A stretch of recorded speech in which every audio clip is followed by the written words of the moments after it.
Inflammation is something that happens to all of us, but what causes it and what can we do to control it? Dr. Carm is here to talk to us about it and show us what anti-inflammatory foods we should be adding to our diets. Good to have you back, Dr. Carm. Thank you for having me. So some level of inflammation can actually be beneficial? Well, inflammation is our immune response to invaders in the body, so we absolutely need it. It's just when it kind of runs amok and we get too much of it that it's very damaging. And then we feel pain. We feel pain, and we have all sorts of bad things happen to us, from heart attacks to losing our hair to arthritis. It affects every part of the body. Okay, so what should we be adding to our diets to cut back a little bit on that inflammation? Well, there have been a lot of studies that have suggested that, again, my favorite, the Mediterranean diet, is incredibly helpful when it comes to inflammation. And there's a certain parts of it that add these special vitamins and minerals and nutrients that will really help. Like, for example, on this side, we start over here with our healthy grains. Okay, we're having pasta, and a lot of people think, oh, if I'm going to eat healthy, I've got to give that up. But no, you don't. Absolutely not. There's certain kinds. First of all, you want a whole grain. Okay. You want the first ingredient to say whole grain, right, not enriched, right, but whole grain. Because there are breads out there that are kind of disguised. They are very deceptive. They'll say grain. Yes. And then you look at the ingredients, and there's not a whole in front of that word. No, it usually says enriched. Right. Wheat flour. You don't want that. No. Okay, so we want it to say whole grain, whole wheat, that type of thing. Okay. And that provides a couple things. First of all, it provides you with the fiber, and then it also has a lot of nutrients. It fills you up, and you know, fiber actually acts as a, I always say, like a sweeper, sweeps all the bad stuff out of your body. It's very important. We can't go without it. So brown rice is another good one there, and our favorite, quinoa.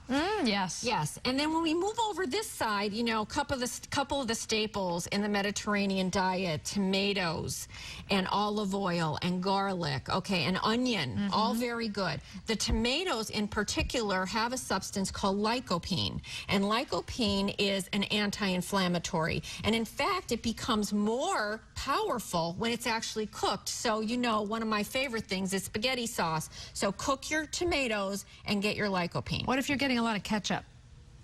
Not good, not because there's a exactly. lot of sugar. No, there's a lot of sugar, there's a lot of salt. Ugh. That's why ketchup tastes so good. So just make your spaghetti sauce. Okay. Okay, then we move over here, and really, really important, again, you can see the beautiful colors here. So you want to eat our colors, and we talk about all the wonderful things that are in berries. And you know, I've been here before and I talked about them. The darker the berry, the more antioxidants. So we want to really take advantage of that, and you know, this is the time of year for it. Yes. And then as we move to the left, we have here foods that have a lot of vitamin E. Vitamin E is a naturally occurring antioxidant. And you know, you could say to me, well, Dr. Carm, why don't we just go down and buy our little bottles, take our supplement. Yeah. Eat your vitamins, eat your minerals. It's more fun, it's cheaper, and it's better for the body. Okay. So, I mean, what is the fruit or vegetable that has more vitamin C than any other?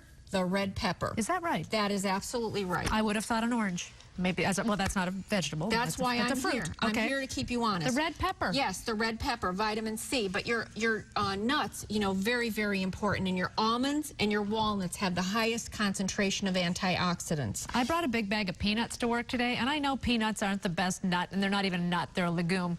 Is it okay if I eat a large bag of peanuts? I think you should eat a small portion of peanuts, and I think that you will be getting a terrific amount of protein. Okay. And that's why they're so good. All right. But that's so probably not the best choice. It's not the best choice, but I mean, these are actually better choices. When we move over to fish, yes, always remember you want your fatty fishes because they have those omega-3 fatty acids, and you want that. They are natural antioxidants. In addition to your salmon, which we have here, also remember mackerel, sardines. We don't often eat those things. Not so much. And also tuna. Tuna. And is it okay if I just get it from a can? It's good if you get it from a can, but remember what I always say is you want your fish like you want your men, wild, not farmed. I like the way you think. So make sure that you get your fish wild, not farmed.